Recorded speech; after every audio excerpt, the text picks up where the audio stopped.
Oh, I just pushed it. It's a big bright blue button right down at the bottom. It says go live. Got it. Okay. So now it's setting up the meeting. Okay, now I could see that it's live. This is a test, but now you got to go back to Zoom so that you and I can see one another. And how did you go back to Zoom? Down on my home bar, the little Zoom camera. Just click on that, and it brings this up. Now, we can hang up. I'm gonna hang up from here because I'm gonna actually go to Facebook because we're actually live right now. Right, but we can't see it. Gotcha. Unless you have another screen. Okay. To go to. Okay, so I'm gonna hang up. Okay. And if you want to, but you and I are still here on Zoom though. Right. If you want to, if you have Facebook on your phone, you could go to Facebook and yep, right now we live. Look, and here go people. Leonard, it's a test. It's a test.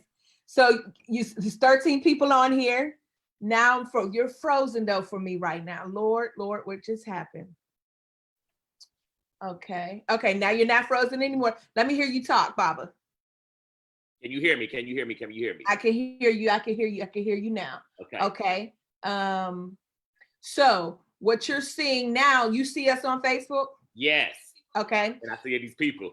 Okay, right. You see these people. Hey, y'all, it's just a test. So you see the people you see on Facebook.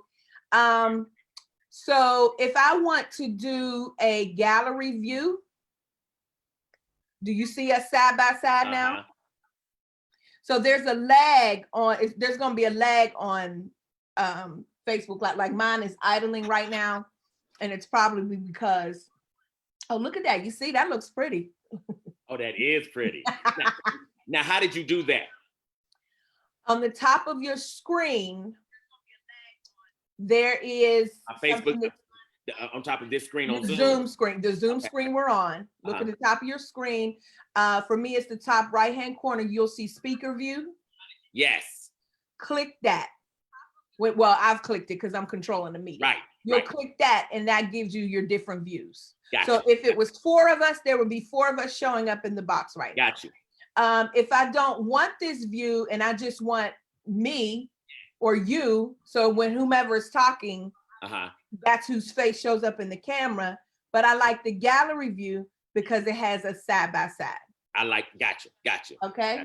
Gotcha. So then I can see people commenting. Lord, oh, hold on. Let me turn my. Hold on, y'all. Wait, what y'all saying? We didn't even have the comments on. Okay, folks. Good morning. We don't care if you testing. We still tuning in. Listen, Brian Keith Harris, I know it's a test, but listen, you preached yesterday. Ashe.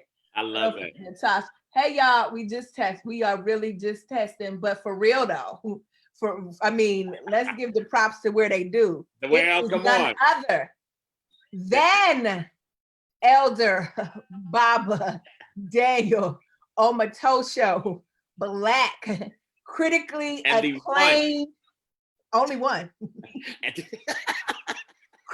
Critically acclaimed and award-winning, well, come on, author of The Coming, of the They Tell Me of a Home, of Perfect Peace. Well.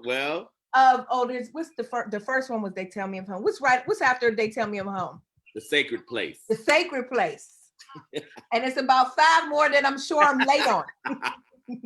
Because he writes like you turn on water.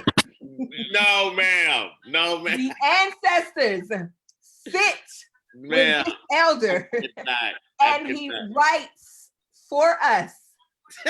The ancestors download. He is the founder. I mean, since y'all tuning in and stuff, he is the founder of Ndugu and Nzinga, an African nation right there in the Atlanta University Center on the campus of Clark Atlanta University, where he is an alum and also has been a professor for over 30 years. Well, His work, y'all. Oh my God, girl. His work has been adopted by universities to be distributed and disseminated across an entire university campus for the entire campus to read his work. Oh my God. About us that the ancestors gave to him. I mean, it's an honor to be even tested with you, Baba. Let me just say.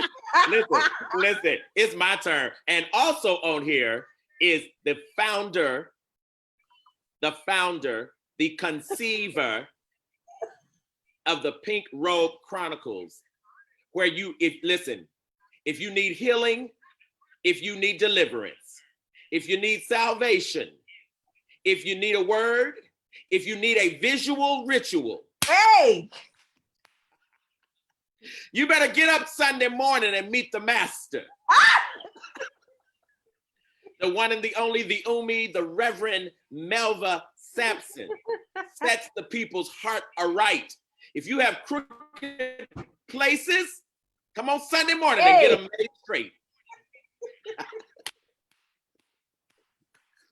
We on Facebook Live. Derek is to my right, clapping. Like, what's up, brother Derek? What's up, man? How you doing? What's going on, man? Hey, man, I'm doing good, man. Just pushing through. Listen, man, I see your rough and your scruff, and I like it. Yes, sir.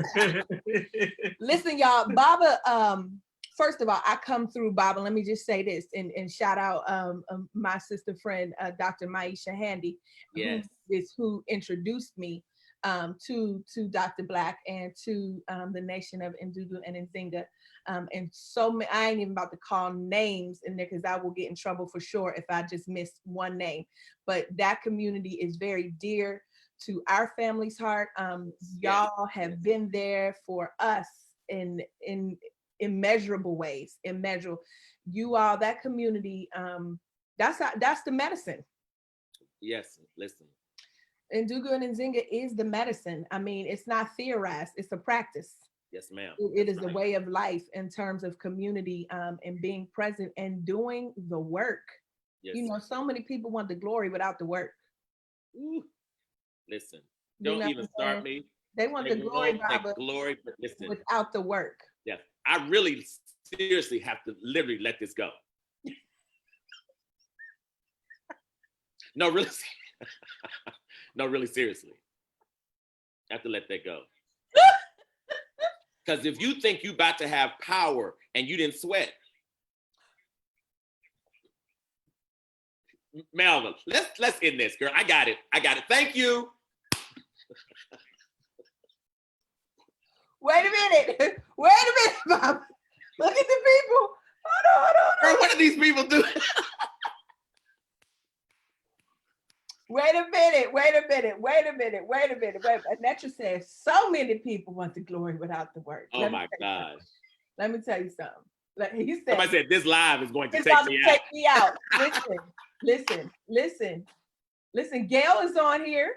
Gail Rice, cut it out. What's up, girl? Faith says she loved Perfect Peace. I know, don't you just love the way Baba writes, y'all? Let me tell you something. Perfect Peace took me out of here. One time I was reading Bob, I just had to take the book, I just put it down. Whoa. Woo. Wow. I'm back. Well, the last thing I'm gonna say is I've got a brand new one that's at the publisher now. Y'all hear it first. Look, Pink Robe Chronicles got breaking news. That's right. You heard it first. You heard it first. That's right. And you and it's titled Don't Cry for Me. Don't cry for me. We can't get no teaser. We gotta wait. Listen, these people on here, girl, listen, we have to let this go because we about to start something. Oh, bless you. I'm learning from Dr. Daniel Black.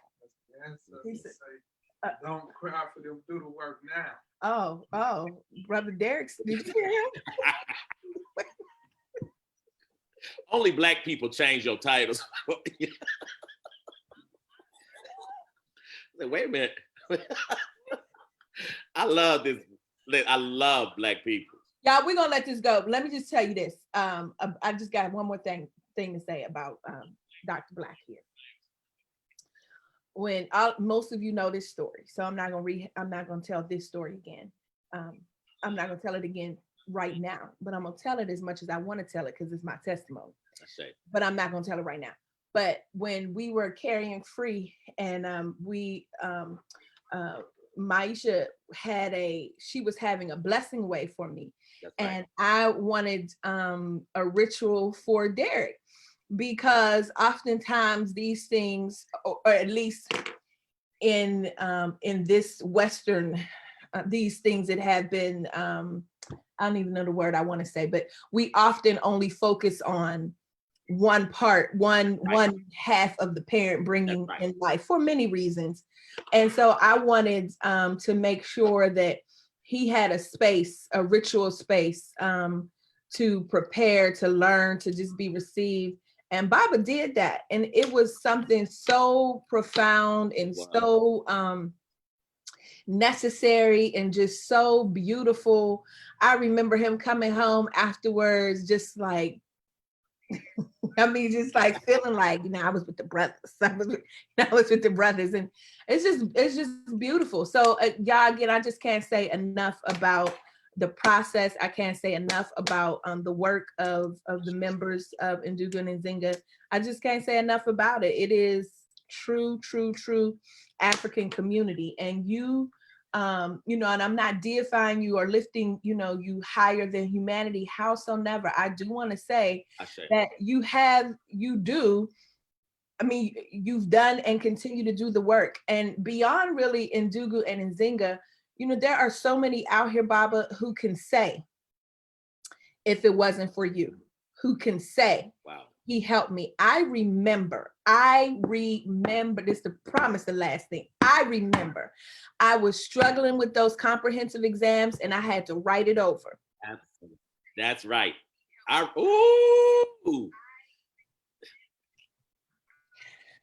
had to write them. I had to write 2 of them. Was it 2 or 3 of them over? Out of 6, I had to write. So just say I had to write half of them over. I called Bob when I was like, I gotta write these over, and I need help. I remember that. He told me to come to his house, y'all. Went first of all, which is another library in and of itself. He told me to come to his house. Oh, Baba, I see his face. I think he was in a PhD program too. He was in the process at the time. He lost a lot of weight as a part of him doing the work. He was there. And yes. He was there. And we got to talking, and Baba got to talking, and you got to know when you have to be discerning enough. Your ear needs to be attuned enough to when the spirit begins to speak. That's right. I heard a shift in him, and I pulled out my computer. I remember that. He started talking. I got to typing. Yeah, that's right. I was like, whoa, wait a minute. Wait a minute. Here is the word of God coming right now. I remember that. And it was that you helped me with my, you helped me with my very first Louisville application that I was denied for. Wait a minute. Melva. Wait a minute. I was shook because I didn't have enough money to finish. And now, 6, however many years later, right, I roll back around. I did it again. And the process before last, wasn't that their thing, do it again? It was called, they said, I might have to do it again. We was there for that. We were there. We never forgot that. Because I was like, that's a whole work. Listen. Came back around, Baba, there in that grant. Look, why is all this just right here? It's just right, it's right here. So crazy. Is one of the same sentences that was in my first one. Listen. one of the verbatim about Black women being our own raised pulpits. Ooh, I remember that, Melva. And now they gave it to you. I can't. I really. So I'm just saying, in terms of wanting the glory without the work. That's right. Sometimes the work is rejection. That's right. But sometimes the reason it's rejection is because God's trying to move one thing out of your way that you thought you wanted. Because the greater thing God wants for you, that thing would have been in the way. See, rejection is called clearing the way. Melva. Because the operative term was what you thought. That's it. It's what you, that's it. And that's where we get stuck. That's where we get stuck. In the parking lot of thought.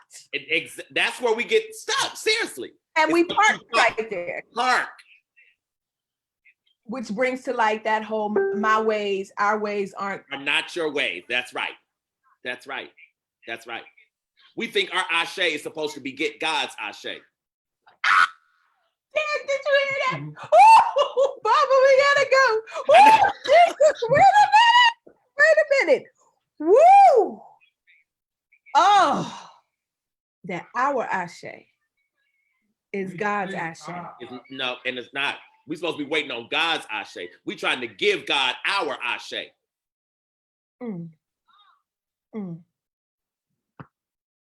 I'm guilty. Me too. Yeah. I'm telling you, I'm guilty. I'm guilty of that. Yeah, I'm telling you, I'm guilty. I'm guilty. And that's what makes the rejection so hard. Exactly. That's right. That's good, Melva. That's what makes rejection hard. That's right. Because we can't figure out why, if I've been following you all this following was supposed to lead to this thing. But see, you were saying this a couple of weeks ago, and that is, just because the thing is logical does not mean it's truth.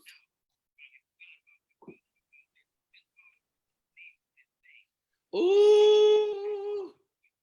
Just because the thing seems so logical and it seems to lead to a logical conclusion, that is not necessarily true. You know how you've done this thing of like, I know for a fact that I left my keys right here on this table. Because when I walked through that door, I walked through, you know, you reliving your, I walked through, I laid the keys on this table. Then I went to such, so it's like somebody moved my keys. And then you find your keys in your pocketbook. So the thing you thought was logical ain't so, but it felt so real. I'm telling you, I've done it. And you stay there. Now that's it. You bring your suitcase, you put your clothes in the drawer. Melva, you move in. You move in the illogical.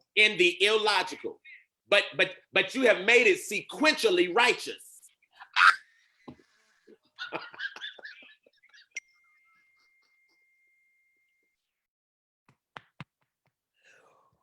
Jesus. Ma'am. Y'all, wait, the people going crazy. I know. They said this ain't no test. Listen, this is only a test. Wait a minute, listen. Did y'all hear him say you have made it sequentially righteous? What does that mean? You've made it line up now. That's right. And you made it line up as if God lined it that way for you. So that when the rejection comes, right? Because your sequence is out of order. That's right. Then you blame the rejection on God. That's it. I did everything you asked me to. That's God. it. That's it. I quit my job. That's God. it. That's I it. walked away from it, God. That's it. I turned away from it, God. I got into this program, God. I moved over here, God. And what have you done for me? Melva, that is it. That's what Moses did. That's what Moses did. Moses made everything sequentially righteous. I went to Pharaoh. You said go to Pharaoh, right? Yeah. Went to Pharaoh, right? I'm leading the children of Israel out of Egypt, right? I'm at the rest. I'm at the Red Sea, right? Pharaoh's behind me. This whole sea is in front of me. God, what you doing? Mm. But the part Moses had missed is God made Pharaoh chase him. Why? So he would get pressure from behind. Melva, I'm gonna try my best. Keep going. Baba Malefi said they should have never let y'all two do a test. Why did he need the pressure from behind? Because Melva, if Moses had his way, he was about to make a home at the edge of the Red Sea.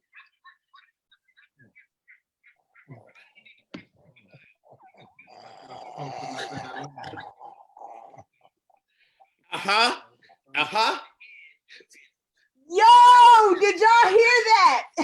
Did y'all hear that? Did y'all hear? How many of us? That's it. Sister, that's it.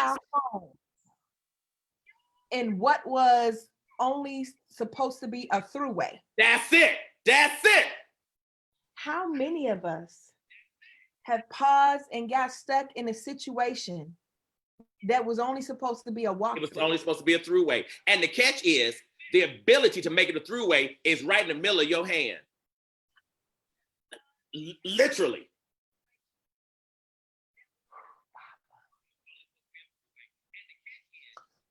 Can I just ask you a question while we here? I must ask this question. I received an inbox. I hope this sister watches this. I won't call her name because I've not received full permission in that, but I received an inbox about, and it's a sister who has insight, who has sight, the spiritual technology of sight. Yes. Visits from ancestors, angels, so forth. And she feels, I don't even want to use she feels, because some of us have been socialized by our Black Christian church traditions to either compartmentalize spiritual gifts, right, and or to see anything connected to our ancestry or spirit or even metaphysical as antithetical to Christian movement. But yet here is a nation, right? And Zuga and Zinga, here are your writings. You are very much a part of the Black church tradition. Yes, absolutely. And I would even dare say Southern yes. Black church tradition, rural Southern Black church tradition, teaching at an HBCU. What do you say to folks who are wrestling with feeling like somehow if they run toward the voice of their ancestors that they hear, that they are turning their back on this Christian tradition? Like, how do you let them know you're running towards the same God? It's the same thing. It's the same thing. The place I start that always helps me is number one, Jesus is an ancestor. Ashe. Ashe. Jesus' ancestors. You are not talking to the live Christ. You're talking to the ancestral Christ. So when we're doing ancestral reverence is absolutely what we're doing when we're talking and dealing with Christ. And part of our problem in terms of dealing with Christ, though, is the church, and this is really the Eurocentric notion of the church, but the Black church has just followed it. We've been praising Jesus too much for enduring violence. Instead, Melva, we better get off here. I'm telling you. This whole notion, get Jesus off the cross, people, because this praising Jesus on the cross, what we end up doing is we use that same trope when white folks kill our own people. Woo! As if enduring the killing is an act of manhood. I want us to praise Jesus for the life Jesus lived, not for the death he endured. Don't cry for me. Derek over here saying, don't cry for me. Derek, don't mess with me this morning. But and that's very important because there's too much there's there's too much love for violence in America, and we have now embraced and enmeshed that, right, in our praise of the Christ. All of this, they whipped him all night long for me, right? There are ways in which then violence becomes a necessary trope, right, in our understanding of Christhood, right? And that is absolutely positively dangerous. It's dangerous. And it's dangerous because there are ways that Jesus's life then. Turn your phone down, Baba. Okay. There are ways in which Jesus' life, go ahead.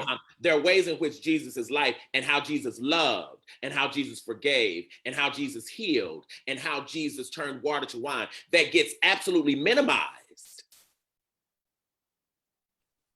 Because blood streaming down on the cross, this man who could endure this whooping, right, and still forgive those next to him, that gets center stage.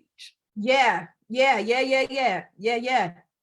it gets center stage because of the way in which we have absolutely made violence the center trope of manhood and masculinity.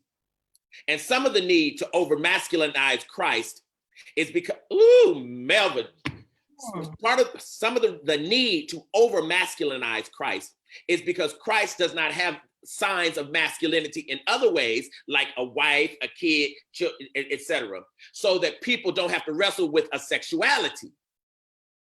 You better teach this thing right here. Oh my God. Oh my God. Oh my God. Oh my God. Woo!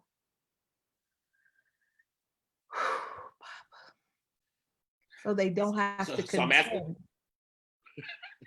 That's right. That's right. Because, oh my goodness.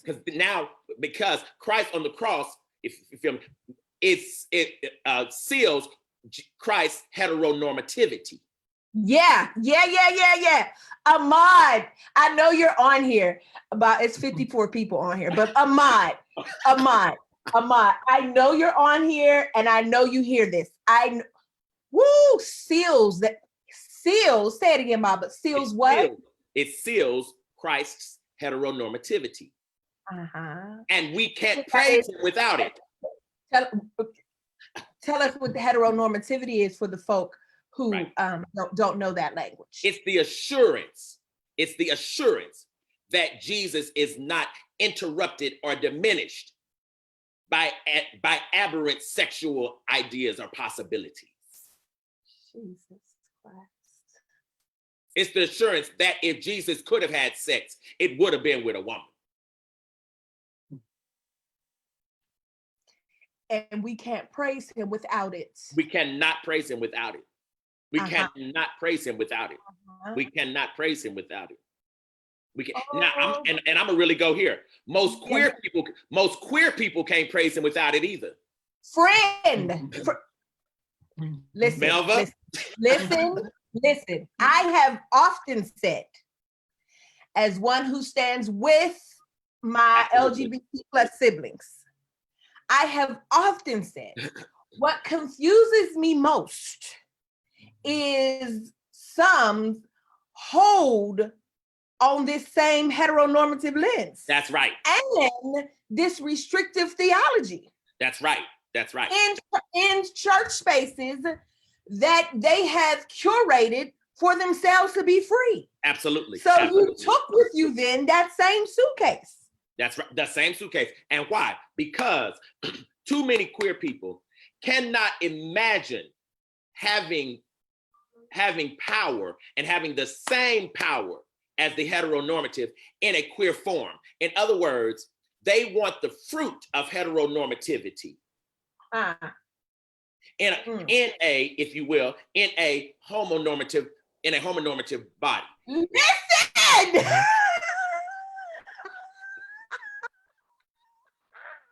Y'all, are you getting this good lesson? Melva, I don't know what we have started, ma'am. Baba. But that's let me tell you where that shows up. all you sisters in ministry. Let me show you what shows up in the symbol of the pulpit. Absolutely. Absolutely. Because the symbol of the pulpit is phallocentric. Absolutely. It's phallocentric and it's erect. If I didn't have on pajamas, I would get up and just, y'all, this is how much of a test this is. I'm not even dressed. These are my night clothes. I just threw on these earrings because I keep them on my desk. It's phallocentric and it's erect. That's why there's a white woman by the name of Roxanne Mountford. She wrote a book called The Gender Pulpit. And in that, she talks about this notion of this phallocentric pulpit. And she uses Toni Morrison's Baby Suds Holy to counter, to say that Suggs Holy didn't preach behind the pulpit. She instead stood in the clearing of the land. That's right. Of the earth. That's right. Level. That's right. Right? Because when we engage that, then we could really deal with how we think knowledge is generated and where we think it's generated from. Because with that erect and that phallocentric, then this whole hierarchical chain or epistemological, the way we come to know becomes hierarchical, right? That's right. That's right. That's right. That's right. And if I recall, and I'm gonna go back to the text, but if I recall, I think Baby Suggs even stood up on a stump. Boom, up on a stump. Yep, stump. That's right. Which means, for all practical purposes, she cut the phallocentrism at its knees and put her femininity atop it. And can I say this though? That's what we're doing. That's what PRC is doing. Absolutely. When we show up in digital space. Absolutely. Voice note me right now. Please go to your voice note and voice note this right now, because I feel like I'm about to say something that I'm gonna need. Let me wait till he gets to his voice note. When we show up, when we show up in this digital space, we are essentially cutting it at its knees. That's right. In spaces and places that have not been open, in pulpits that have not been open to particular types of bodies, that have prevented them from standing behind, their erect heteronormativity, saying that intentionally, right? Right. We have had to leave and go create and curate spaces. And I also see that, so I'm talking about in digital spaces, but then we can also say that about the nation of Ndugu and Nzinga, right? Absolutely. In places where those community members have been locked out, have been pushed to the margin, in the words of Bell Hooks, then the margin, you all have made the margin the center. That's right. That's absolutely right. And I think that's where we are. We did not call to talk about this, but Lord Jesus, that's where we are in this pandemic, Baba. Listen, our call is to make the margin the center. To make the margin the center. That's right. And the truth of the matter, Melva, is the reason we needed the margin. The reason we needed the margin is because the dance is more excellent at the margin. And it has to be. Why? Because any misstep would send you over. Any misstep would send you over the edge. So dancing at the margin is a more excellent performance. The center gives too much safety. Right? You can be raggedy in the center in any direction. Hey. Raggedy at the center in any direction. And what I've been telling folks too is, even with this whole notion of queerism, right? What people have been mistaken is queer does not equal gay necessarily. No. Right? Now, because there are gay people who are not queer. Come on and teach us. Tell us the difference. Shut up. Queer is a consciousness. Whitney Bond, do you hear this? Go ahead, Baba. Queer is a consciousness. Queer means, if you will, different. Queer means thinking that is outside of the normative. Queer is somebody who's, just like you were saying, like you are aligned with LGBT folks. Then Melva, Sampson, you are queer. But queer doesn't mean gay. It's a lot of gay folks who are so centrist and a lot of gay folks who are so in search of the heteronormative applause. Ain't no queerdom in that. God, this man is teaching y'all. Ain't no queerdom in that. No, queer means that I'm looking for God in the places that I can't imagine God. That's the queer. The regular folks are looking for God in the ways they've already imagined. Queer folks are looking for God in places, right, that are beyond the imagination, right? The notion of who you sleep with doesn't make you queer.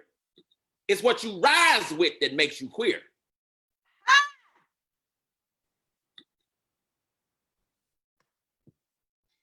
Listen. The folks that you have freed, let me just say that. The folks that you have freed. Listen. Melva, you know what we're doing right now? You know what you and I are doing right now? What? This is the voice of the genuine.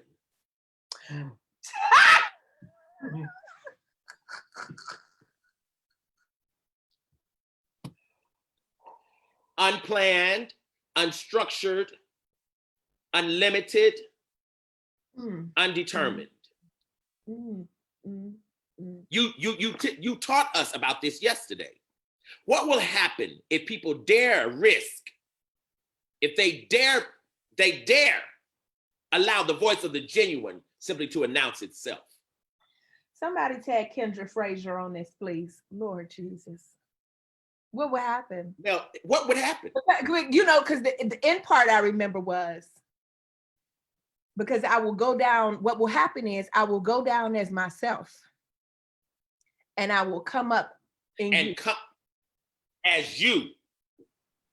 That's Ubuntu. That's Ubuntu. That's Ubuntu. Our server was doing Ubuntu. It was doing Ubuntu. If for those of you who missed that teaching, that thing killed me. You could go on to my page or the Pink Robe Chronicles page to find that, where we talked about Howard Thurman's Sound of the Genuine, and we were putting him in conversation with Vashti. But at the end, the part was, if you do your work, if you silence the traffic in your mind, he says. And Melva, you know what traffic is in your mind? That theology, that heteronormativity. That's right. That's right. That grasp of power. He said, you can cease the traffic in your mind. Then you will be able to determine what your name is. And then Baba said, your name is not the same as what people call you.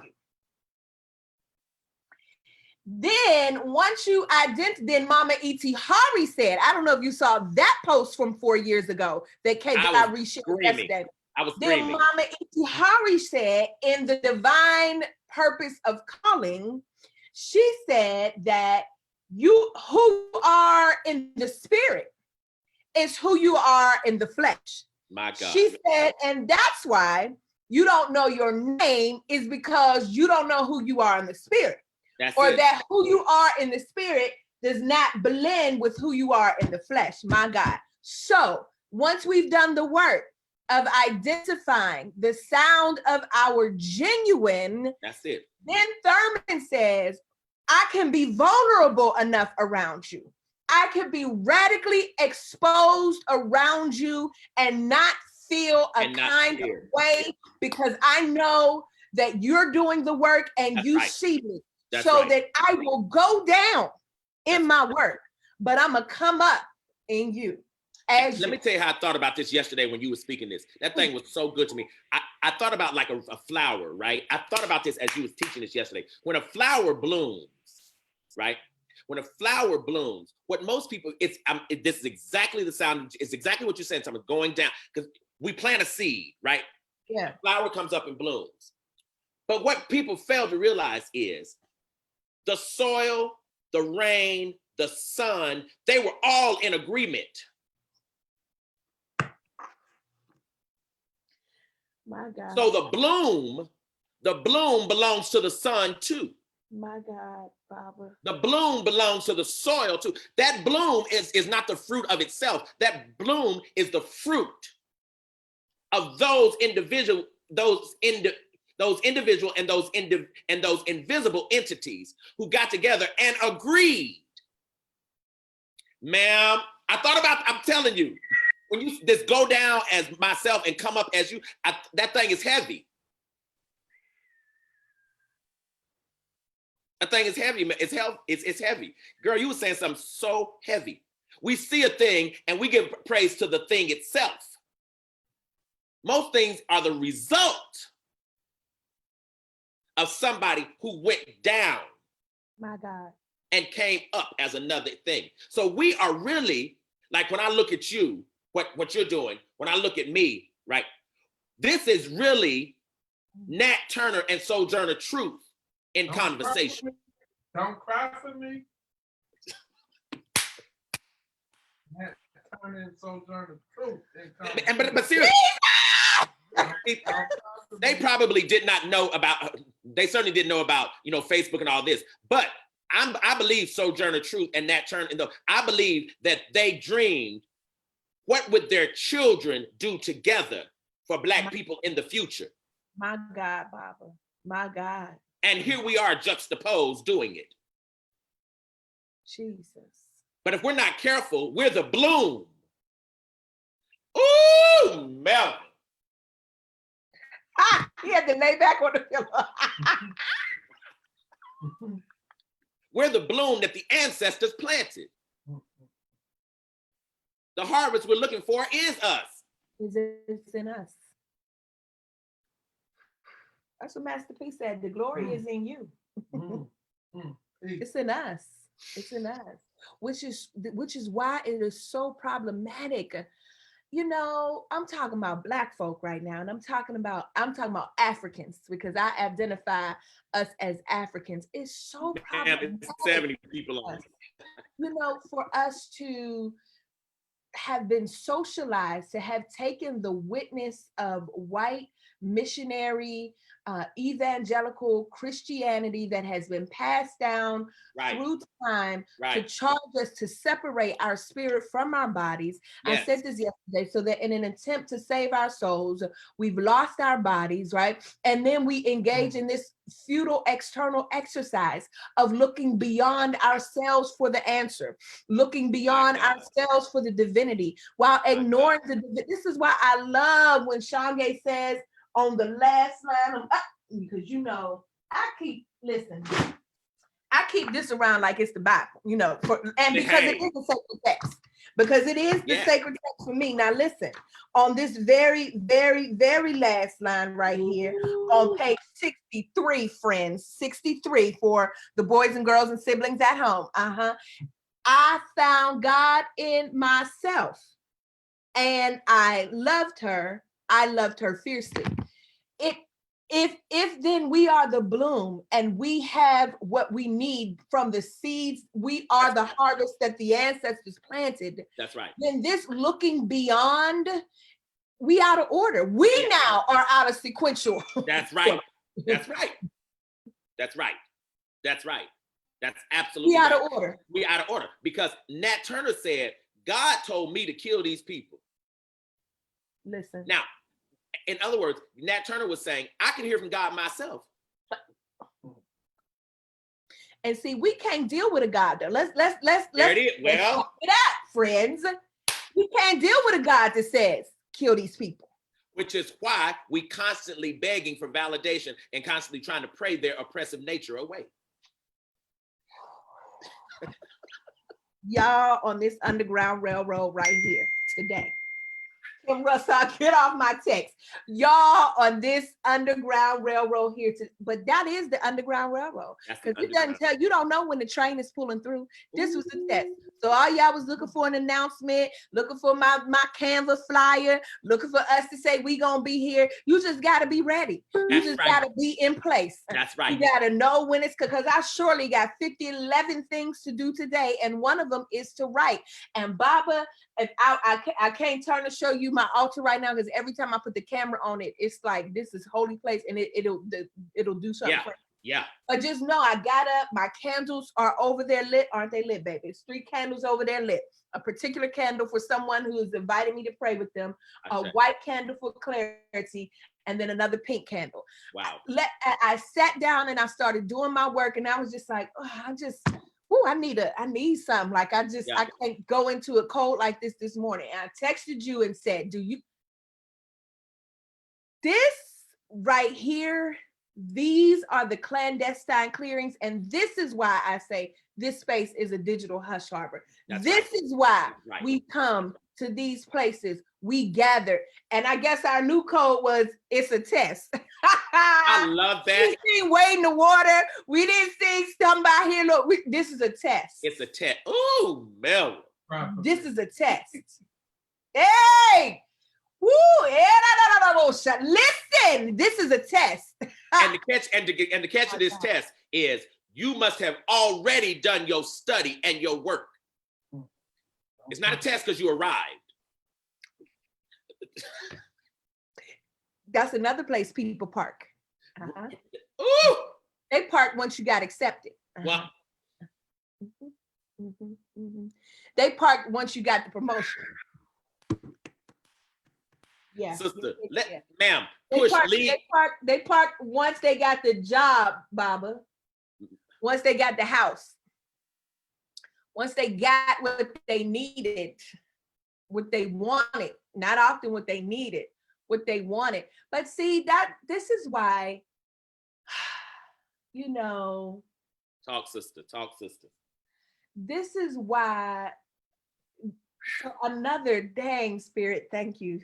I posted a picture last week of Derek and I's our 7-year, when we renewed our vows during that 7 years. Yes. And babe, you remember Baba's word to us or to you? You remember one of them. One of the words was, he said, for those of you, he said, when Melva or Derek comes to your house, knocking on your door, for a day or two, saying, this is a wrap. Right. This is done. This is over. This is da da da da da da. Right. He said, depending on what happened, that's right. You give them one night on the couch, depending on what has happened. Right. He said, and 2 max. He said, and then you say, you got to get up and go home. You got to get up and go home. You got to get up and go home, because you'll be tempted to stay right here. And you can make and not do that work. You can make a run out of that mat, which is what the man at the pool of Bethesda did. Come on and take these texts, Baba. 38 years you on that mat. And still not healed. And Mel, I'm gonna say this, and then I promise you I'm gonna run outside because you've done something to me. You messed me up. Now you done messed me up. There's 78 people on here.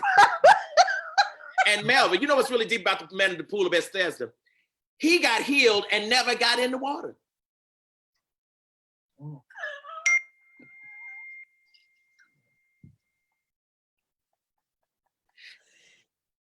Never. 38 years waiting to get in the water, and the healing ain't even in the water. Well, wait a minute. Well, wait. Since we on it, let's talk about the hemorrhaging woman. Man. For 12 years. For 12 years, here she is, spending all of her money, giving everything she has away, being marginalized because she's considered ritually unclean. So living outside of community, decides to presses her way in, and she believes that because of what she has heard about Jesus, that if she could just get close enough to touch his garment, then she will be healed. But what she doesn't know is it wasn't about what was in his garment. It was what was in her. So that when her energy connected with his garment, he had to say, who touched me. And as a result of that energy connecting, of that energy coming out of her, see, the revisionist write it as if, you know, here we go with this heteronormativity again, that all the healing comes from Jesus, that we can never see that it was this woman's alleged infirmity, but that was really the fire and the power, so that when she touches Jesus, Baba, when the text says something went out of him. No. This woman is saying says something went into him. And when it went into him, that's why he's able to now continue on to go to Jairus's daughter and tell her, get up. Absolutely. Melva, listen, you talking good. Because see, two things in this. Number one, the woman came to Jesus because Jesus needed healing. Boom. Full freaking stop. Boom. There goes dynamite. Full stop. Full stop. And I'm going to say this. Woo! If the woman had been a man, her blood would have been seen as holy. The shedding of blood, when a man does it, we call it Christhood. Oh my God. That's what Jesus did on the cross. Jesus. He shed blood all night long. Jesus. And we called it holy. Teaching. Baba. Ma'am. Baba. Did y'all just hear that?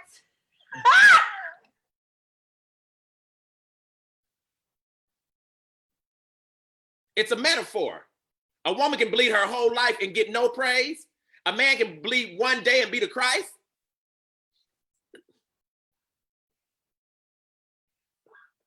Let me, Melva, click leave meeting.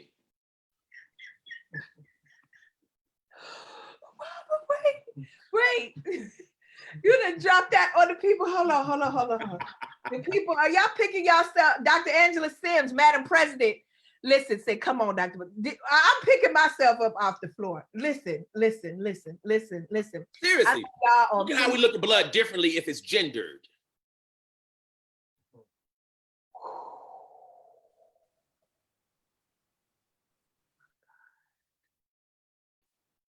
My God. But if we trace the sequential order as we've been talking about, Jesus needed her touch because this was somebody who knew how to walk with blood. And his blood was coming. She was really teaching him what the shedding of blood would do. Hey!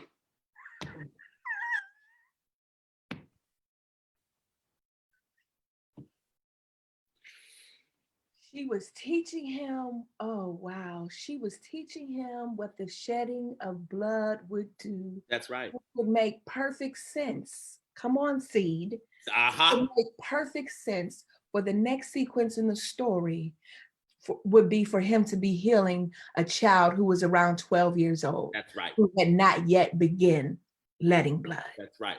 Oh, this virtue went out of him. Oh my. But that's because she put it in him. She put it in him. Absolutely. Yeah. Absolutely. Yeah. Listen, well, we thank y'all for for being here. Dr. Andrews said, I needed this pause today. Woo! Remember, you said something. I'm gonna click leave meeting myself. But see, what Spirit taught even in this is be ready at any second. So we were just planning to do a test for 2 seconds and be done. Yeah. And we were just talking about before that. We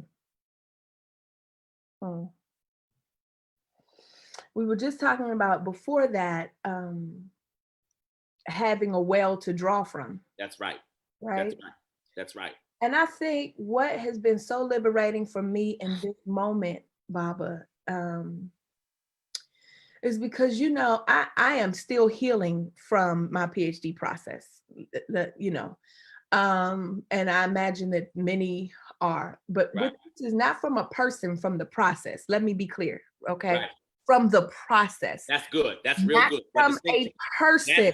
That's it. For some people who own a click screenshot ministry, that from the process. Process. Okay. And I have grown to be able to say that. Ashe. I have done enough work to be able to say it was the process. The process. There were Absolutely. parts of the process That's right. that were not life-giving. That is just the process. You could go That's to right. any institution. And you're gonna have that process. You're gonna have that same process, That's right? correct.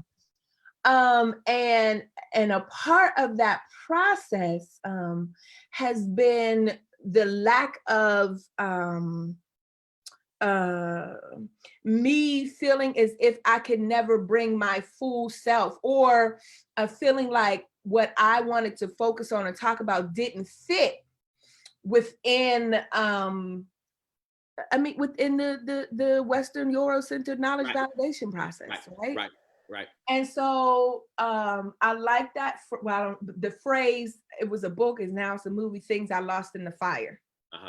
I always say that there are things I lost in the fire of that process. And I shared this with you before, things I lost in the fire of that process that, man, I don't know if I'm just gonna ever get back. And you said to me, I'm not gonna remember verbatim because I have it written down. And you said to me about how my work was gonna be the correction. Absolutely. And it was about, dang, the tree never be, because I know it was a stream of consciousness. And I would have to go back in my phone, but we on the phone now. But the point is that in this conversation, in this moment, I'm sitting here like, I just had a conversation with the Dr. Daniel Black. A full conversation where I contributed fully. Where I did not deflate. I did not get nervous. I did not be like, oh my goodness, what am I going to say in the presence? No, but I stood fully. Absolutely. In a conversation that expressed mutual respect, responsibility, Absolutely. And that's also healing. Absolutely. I know who I'm talking to. I'm not confused about who you are. I'm not the least bit confused. See, the Western world will invite us to diminish us. It will invite us to diminish ourselves if we'll take the invitation. But you're right, it was the process. It was not particular people. It was the process. It's the same thing I was saying with Moses. Moses, you ain't got to be mad at Pharaoh. It's the process, Moses, because Pharaoh's job was just to agitate you to the Red Sea. Why? Because God's point was for you to discover that you can part the water. God's point wasn't for you to spend a lifetime being mad at Pharaoh. You see, we can be mad at Pharaoh and miss the gift.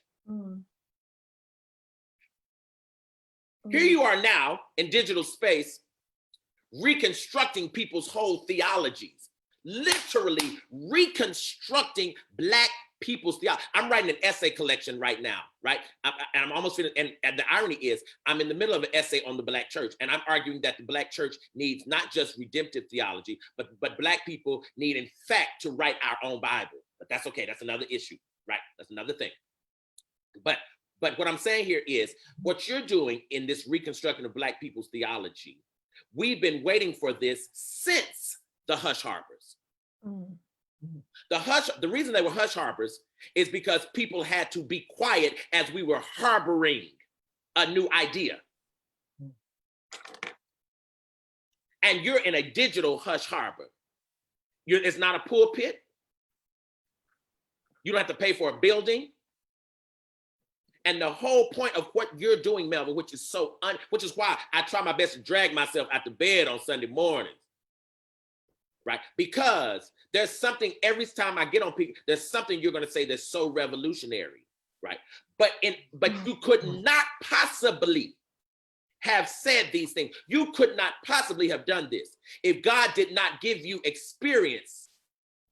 If God didn't give you experience with countering narratives, your whole process was against the grain, and it had to be. It had to be. People were saying, no, this is not good enough. No, redo it, do it again. This doesn't sound good to me. No, this is unacceptable. which means your whole process was about the unacceptable. Why? Because you were going to teach people to be clear of the unacceptable. So you had to know the unacceptable very well. You had to know what unacceptable feels like, what it looks like, what it makes people feel, how it makes you feel diminished in your spirit. Because Black people in America are the unacceptable. So your whole process was setting you up to tell unacceptable people, accept your damn self.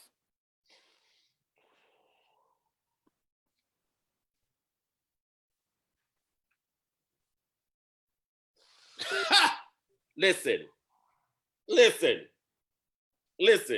accept yourself. Because you let these other people write your narrative, they're going to write you into silence. Write you right into silence. Right into silence. Right into silence. And Right, so many of us are in silence, and we can't hear that sound. That's right. Because all those sounds. You're the mother of free. You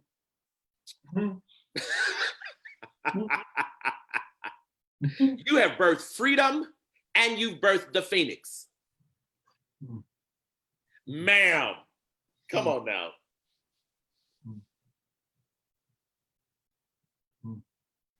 The phoenix is the imagination. You birthed, ma'am, please, let's get off this, please. I've thought of that so many times. You birthed the phoenix.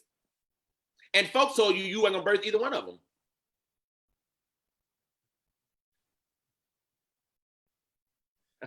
Ma'am. I remember that. I remember us praying up in the spirit room for this. I remember that. Oh God, Jesus. So you have to do the same thing theologically that you have done biologically. I say. Your body disagreed. Your body disagreed with what people said about it. I say. And so your spirit must also. I say. Now unto God who is able to do exceedingly and abundantly above all. Y'all, we thank you for being here. Hold on, Bob. I'm gonna click back to our test. Okay. I am going to Woo! Jesus on a Tuesday. Ma'am. At an arbitrary time. At an arbitrary time. God, thank you. Thank you so much. Thank y'all. We about to click off. Some of y'all came in late, so go back. All 80 of y'all. My goodness. Don't cry for me. My God. We're still talking about don't cry for me. Don't Listen, that's just got in his spirit. So so up here, I'm